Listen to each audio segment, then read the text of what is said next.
8.15 광복절. 그런데 사상 초유로 기념식 이 상황이 두동강이 났습니다. 이 광복회와 야당이 독립기념관장 인선에 반대하면서 정부 경축식에 불참하기로 한 건데요. 자세한 이야기를 윤석열 대통령실의 일기 시민사회 수석이었던 국민의힘 강승규 의원과 나눠보도록 하겠습니다. 전화로 연결돼 있습니다. 의원님 안녕하세요. 안녕하세요. 자, 의원님이 네. 대통령실의 일기 시민사회 수석이었습니다. 그러니까 네. 어떻게 보면 소관 업무식인데 오늘 광복절 경축식이 사상 처음으로 따로따로 치러지게 됐거든요. 이 상황은 어떻게 지금 보고 계십니까? 국민 화합의 날에 할 광복절이 또다시 건국절 논란으로 국민 분열을 시키려는 그런 민주당의 억지이지요.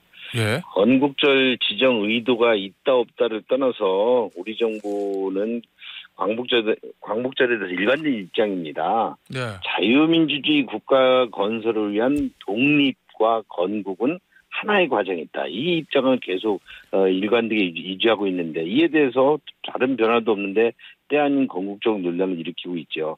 만약에 그 광복회장께서 주장하시는 1919년이 대한민국 원년이라는 주장도 있고 또 보수 시민사회단체에서는 8.15 건국절 제정 요구도 있었는데 이런 부분 등을 하나로 이렇게 모으는 것이 광복절의 의미이기도 해서 발전적으로 이렇게 정부가 입장을 정했던 것인데 이런 있지도 않은 건국절 제정 논란을 다시 또 꺼내가지고 정부 공식 행사에 불참한다 뭐 또 국회의장까지 그러셨던데 참 이런 광복회 이런 행사에 대해서 이렇게 주장하는 민주당의 의도는 뻔한 거 아니겠습니까? 뭐라고 보시는데요? 어떤 억지 논리를 풀려가지고 광복회 두 가지 모습 분열돼 있다. 그리고 그거에 대해서 윤석열 정부가 어떤 것이다. 이렇게 아주 프레임 만드는 것이죠. 혹시 그러면 민주당이 이번에 광복절 기념식 두 쪽 난 거를 기회로 해서 국민의힘과 윤석열 정부에게 친일 프레임을 씌우려 한다 이렇게 보시는 건가요? 그런 것이죠. 지금 저희가 건국적 논란을 다시 일으킨 바도 없습니다. 건국절에 대해서 다시 건국절을 제정한다라고 48년을 건국절 제정한다라고 그런 논의도 아닌데 다시 또 광복절 앞두고 그걸 프레임을 꺼내가지고 다시 등장시키고 독립계 기념관장 인사 가지고 거기에다 덧씌우고 그러지 않습니까? 알겠습니다. 이것이 어떤 의도가 있겠습니까? 뻔한 것이죠. 하나씩 좀 짚어보죠. 그러면 이 광복절이 이렇게 쪼개진 게 의원님 보시기에는 이종찬 광복회장과 민주당 탓이다 이렇게 보시는 거죠? 그렇습니다. 작년에도 이종찬 회장께서 건국절 관련해서 광복절 앞두고 그 입장을 내셨어요. 그래서 제가 신지호 전 의원 지금 우리 당의 전략기획본부장을 하고 있는 신지호 전 등 또 보훈부 장관 박민식 의원 박문식 장관과 함께 이종찬 그 회장님과 그 아드님 교수님을 두세 차례 봤죠. 그리고 그에 대해서 입장을 정리했습니다. 그리고 이거는 저희가 거기서 입장을 정리해라 대통령의 입장.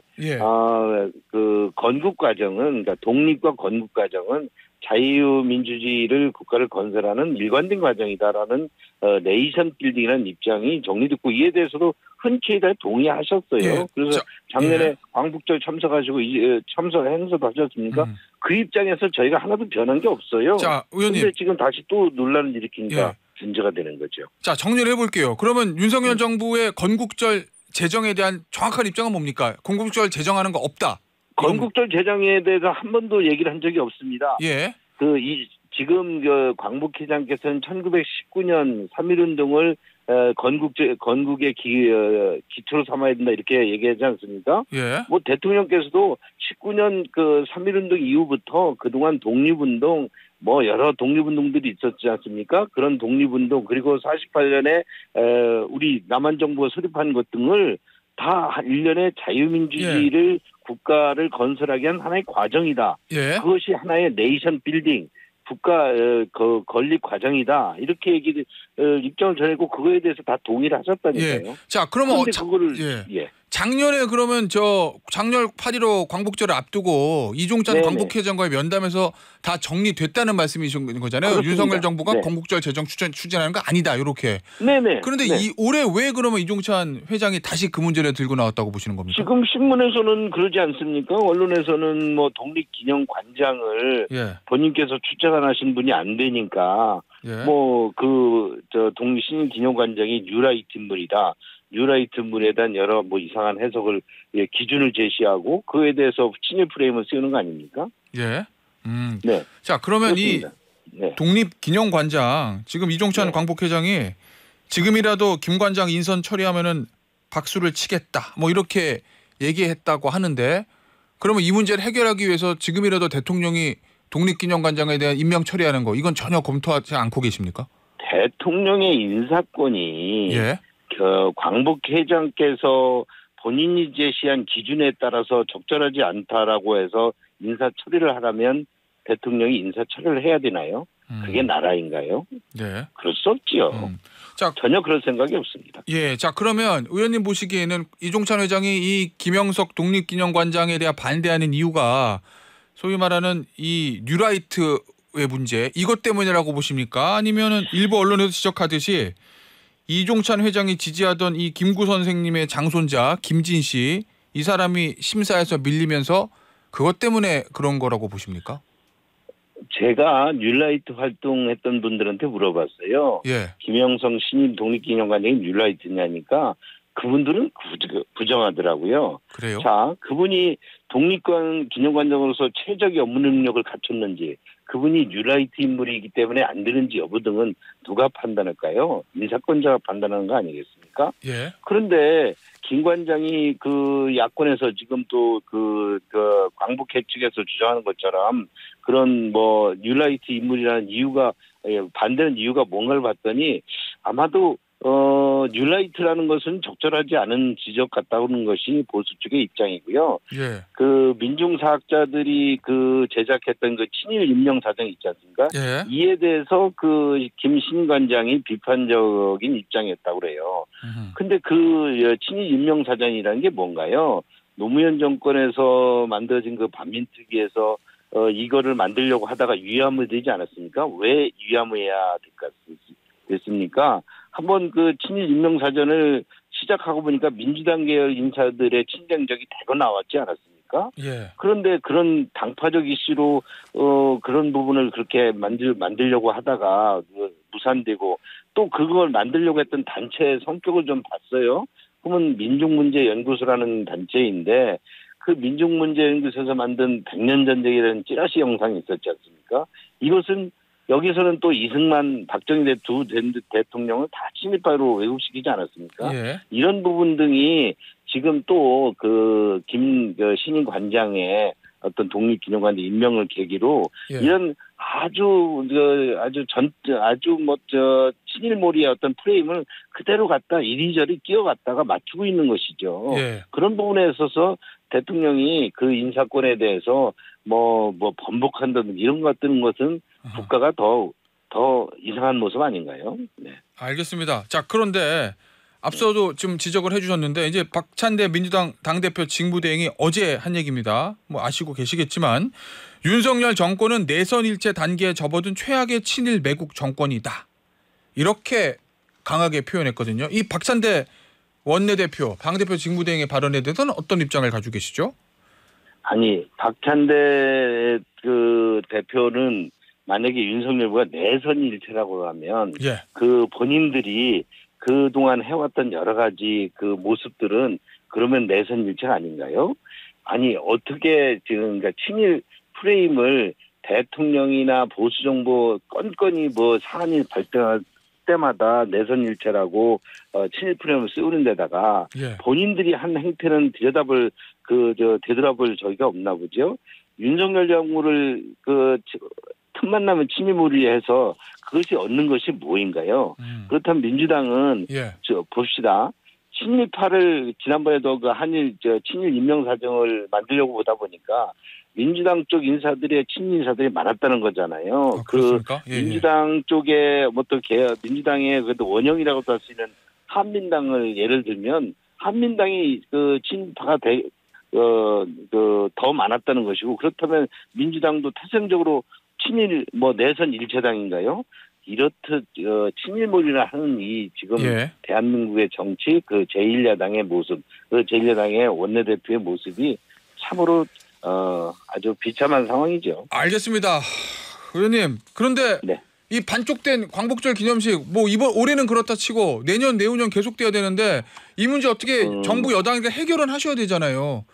정부 여당이 해결을 하더라도 민주주의는 상대가 있어야 되지 않습니까? 예. 상대가 있어야 민주주의가 삼권 분립 또는 토론 여러 가지 경쟁을 통해서 발전하게 돼 있는데 지금 민주당의 모습은 입법 다수라는 그 다수당이라는 그 하나의 무기로 입법 독주는 물론 모든 것을 외교, 안보, 무슨 우리의 광복의 어떤 정체성 이런 문제를 다 윤석열을 친일 또는 무슨 반민주, 무슨 또 독재, 또 살인마, 무자비한 공격으로 국민들을 현혹시키는데 아주 혈안이 돼 있지 않습니까? 여기에 무슨 민주적인 토론이 있겠습니까? 저희는 지금 이런 모습 등이 민주당이 결국은 보수와 이 진보라는 이 하나의 그런 프레임 속에서 상대를 전혀 인정하지 않는 민주주의의 부정이고 자유민주주의의 기본 질서를 부정하는 것이고 헌법 질서를 부정하는 것이라고 봅니다. 의원님, 그리고 방금 전에 민주당 계열의 친일파가 많다는 그 말씀은 지금 민주당이 아니고 예전에 민주당의 기원이라고 볼 수 있는 해방 이후 한민당 말씀하신 거죠? 그런 겁니다. 예, 그리고 그런 얘기가 있다라는 의원님의 추정으로 역사학자들도 그런 주장을 하지 않았습니까? 알겠습니다. 자, 주제를 좀 바꿔볼게요. 방금 전에도 좀 언급을 해주셨는데 어제 이제 국회의 법사위 검사탄핵 청문회장에서 더불어민주당 전현희 의원이 얘기했던 김건희 여상을 향해서 살인자다라고 표현한 거, 이거 지금 제명을 추진하신다고 국민의힘에서 나와 있는데 전현희 의원은 김건희 여사 지키기 위해서 전현희 죽이기로 했냐 이렇게 반박하고 있거든요. 이거 어떻게 보세요? 전현희 의원 발언은 참 안타깝습니다. 공직자의 안타까운 죽음을 정쟁으로 이용하는 철저히 아주 정치적인 계산이고요. 아무리 우리 정치가 이렇게 양쪽으로 극단화되어 있다 하더라도 넘지 말아야 될 그런 선이 있지 않겠습니까? 그런 선을 넘는 것이고요. 아마 민주당 전당대회를 앞두고 개딸들에게 최고위원 뽑아달라고 아양 떠는 것이 아니냐 그런 시각도 많습니다. 자유민주주의 국가에서 이런 전현희 의원 같은 그런 그 의원의 모습이 국민들에게 어떻게 비춰질 것이고 그것이 과연 자유민주주의 국가의 국회의원 자격이 있는지 저는 정말 제가 국회에 같이 있다는 것이 그 자괴감이 들 정도였고요. 지금 의원 자격 심사 등을 통해서 이런 부분에 대해서 정말 국회에서 본때를 보는 징계를 해야 되는데 또 우리 국회의장께서 아주 민주당을 탈당을 했지만 또 말로는 중립적이라 하면서도 그냥 민주당 편향 국회 운영을 일삼고 있기 때문에 제명 추진이 되겠습니까? 저희가 당론으로 국민의힘이 국민들에게 그 전현희 의원의 실상을 제대로 알리고 제명 추진을 해서 그 실상을 제대로 국민들이 판단할 수 있도록 알리는 게 중요하겠죠. 자, 의원님, 근데 정족수도 말씀하셨던 대로 의장도 의장이지만 정족수도 좀 밀리고 그런 차원에서 만약에 민주당 차원에서 사과나 이런 것들이 나오지 않는다고 하면 그 다음은 어떤 스텝을 밟을 계획이세요? 그래도 국민들에게 전현희 의원의 그 실상이 이것이 왜 정말 자격이 없는 민주주의 국가에서 있을 수 없는 그 의원의 어떤 그런 모습인지를 계속 알려야죠. 저희가 이렇게 방송에서도 얘기를 알려야 되고 전현희 의원이 그 속한 상임위에서도 분명히 이에 대해서 알려야 되고 원내 협상에서도 의원 양당 간의 협상에서도 이런 부분 등이 하나의 조건이 될 수 있겠죠. 알겠습니다. 의원님, 이 전현희 의원이 한 방송 인터뷰에서 한 내용인데 이 권익위 간부 돌아가셨을 때 그 장례식장에 의원님도 가셨다고요. 그런데 거기서 전현희 의원이 분노하면서 의원님을 비롯한 일행들에게 당신네들 반드시 죄값 치를 것이다. 이렇게 얘기했다고 본인 입으로 얘기했는데 이거 들으셨나요, 당시에? 그렇습니다. 저와 그 권익위 부위원장 그리고 서민주 의원과 같이 앉아서 유족들을 의뢰하고 있는 옆에서 있다가 갑자기 나가면서 그런 표현을 썼습니다. 그래서 제가 정말 두 눈을 부릅뜨고 전 의원을 쳐다봤습니다. 이에 대해서도 정승윤 부위원장이 전 의원에게 강력 항의하는 모습이 연출됐는데요. 그렇습니다. 그러니까 모든 부분에 있어서 거기에서 유족들이 그 슬픔에 젖어 있는 유족들에게 거기에 그런 정쟁의 모습을 보이고 있는 겁니다. 그런 모습을 보이고 있어요. 본인이 속했던 본인이 위원장으로서 많은 분들한테 지적을 당했고 제대로 출근도 제대로 지각 출근하고 그런 것도 일삼았던 분이 그리고 또 그것을 권익위에 대해서 그렇게 공격을 했던 그분이 자기 함께했던 직원이 어떤 그런 아주 슬픈 상황에 처했는데 그 가족들 앞에서 거기에서 또 저희들을 향해서 그런 모습을 하고 있습니다. 알겠습니다. 오직 그냥 그 개딸들에게 자기의 투쟁성만 보이려는 그 이외에는 아무것도 없어 보였습니다. 알겠습니다. 의원님 마지막 질문 될 것 같은데요. 짧게 좀 답변 부탁드릴게요. 이 김경수 전 지사 복권에 대해서 한동훈 대표가 공감 못할 분이 많지만 다만 다 결정된 것이기 때문에 더 이상 언급하지 않겠다 이렇게 얘기했습니다. 그 어떻게 들으셨어요? 한 대표의 발언? 사면 복권은 대통령의 고유한 그 권한이고요. 한동훈 대표가 지난해 법무장관으로 있을 때 그 김경수 지사에 대해서 전 지사에 대해서 사면하지 않았습니까? 그때서 한동훈 대표가 사면 대상자 등에 대해서 이런 얘기를 했던 기억이 나요. 사면에 담긴 그런 화해 정신, 포용 이런 부분을 통해서 국민 통합의 가치를 의미를 가지고 있으니 이런 부분들을 좀 깊이 새겨주기를 바란다. 이런 표현을 썼던 것 같아요. 그때 사면은 그게 타당했고 이번 복권은 타당하지 않은지 그때는 맞고 지금은 틀리는지 저는 한동훈 대표의 그런 표현에 대해서 또 그런 인식에 대해서 공감하기 어렵습니다. 알겠습니다.